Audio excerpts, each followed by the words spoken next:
Hi guys, this is Joel Kennedy, and today I want to do a video on sight reading. Now, most of us are terrified of sight reading, and for good reason.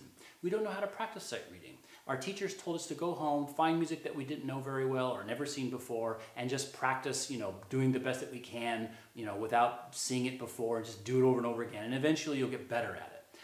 The problem is that when we go into a high-pressure situation, like an audition, we tend to make mistakes that we never would usually make. And we might play it in the wrong key or just wrong rhythms, just all kinds of crazy stuff.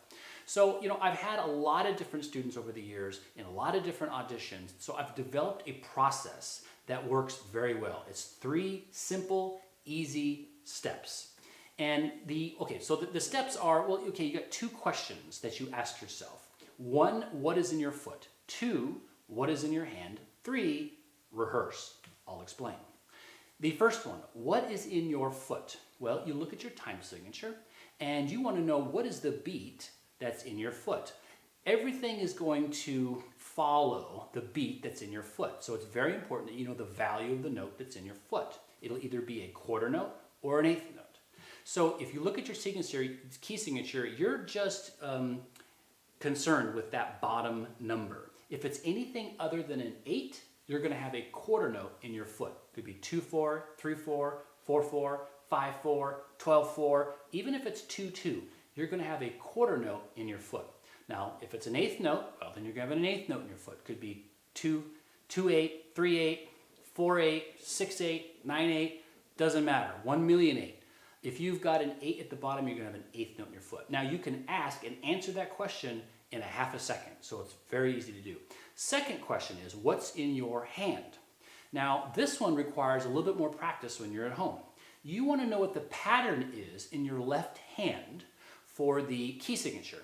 Now, in most auditions, you're not going to have more than 3 or 4 sharps or 3 or 4 flats in your key signatures. Even if you're auditioning for a very high advanced, youth orchestra for high school or whatever, they're probably not going to give you more than 4 sharps or 4 flats in your key signature. So all you have to do is make some flashcards, and you'll have 4 of them for your sharps, 4 of them for your flats, and then you will practice the pattern in first position that is represented by those key signatures. Let me explain. Okay, so let's say you've got 1 sharp. Well, if you've got 1 sharp, it's going to affect your second and third fingers. Well, all sharps are going to affect your second and third fingers. So if you've got 1 sharp, that means that you're going to have a high 2 on the G, high 2 on the D, low 2 on the A, low 2 on the E. And all your third fingers are natural. So that's high, high, low, low, natural.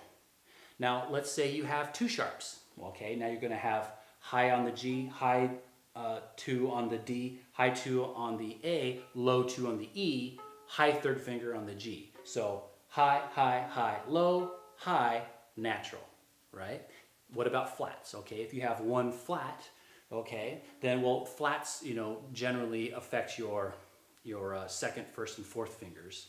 So if you have 1 flat, you're going to have all low 2 second fingers on all strings, and you're going to have a low 1 on your E, and the rest of the first fingers are all natural. Let's say you have 2 flats.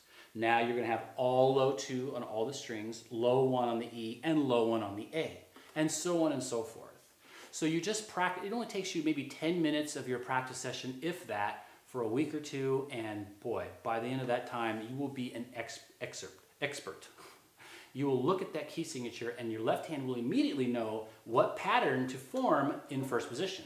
Now, what if you have to play in third or fourth position? That's fine, because the thing is if you play enough notes correctly in first position, any notes that you have to play in third position, you're probably going to play them right because the key has been established in your ear correctly.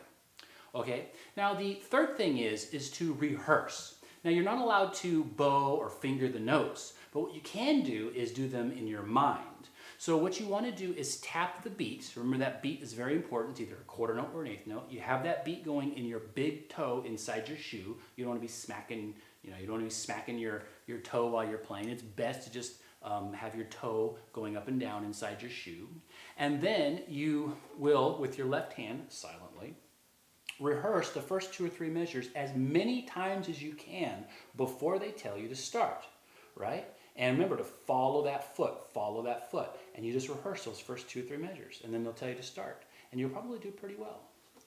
Okay, so that's about it for the steps 1, 2, and 3. So what's in your foot, what's in your hand, rehearse. A couple quick tips. Number 1, do not start playing until they tell you to start. You got to remember in an audition, you're going to perceive time differently. You're going to perceive time slower than it really is. So even 20 seconds is going to seem like, an hour or whatever of waiting to you because you're in a high pressure situation. But don't be tempted. You're going to have a little guy with a pitchfork and a red outfit on your shoulder, and he's going to be telling you, begin. They're going to think you're a lunatic for not starting. They won't. The worst case scenario is that they'll think, oh, they're not starting because they think that we have to tell them to start, so they'll tell you to start. So don't give up your time for free. Take all of that time. Very important. Number 2 is make sure you start at a tempo that's very slow. Don't try to impress them by how fast you can play, unless it's really easy, right?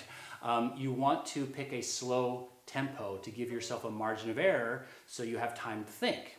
And the worst case scenario is they want a lot faster. They'll tell you. And when they tell you, they'll probably snap or tap the rhythm and they'll sing the melody to you. Awesome.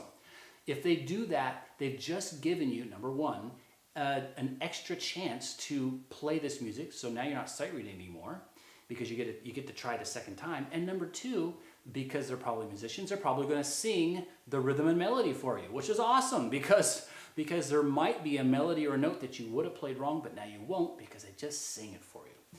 And I've had this happen actually to quite a few students in auditions. So there's a lot of helpful little tricks that if you just practice and you keep your mind sharp in the audition, you'll come out smelling like a rose. So guys, I hope this has helped you guys. If you have any additional questions or comments, just put them in the section below the video.